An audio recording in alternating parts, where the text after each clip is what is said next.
Kung meron kang Diyos at mabuti ang kaugnayan mo sa tunay na Diyos na iyong kinikilala, anuman ang ating masagupang mabigat na suliranin dito sa buhay na ito, malalampasan natin lahat yan.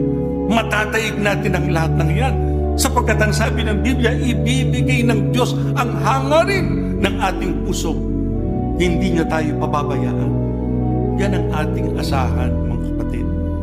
Gaano man ang inyong problema, gaano man ang inyong suliranin, may tunay na Diyos tayong maaasahan natin at mapagtitiwalaan natin. Pero gawin lang natin yung matwid, gawin natin yung kanyang kalooban.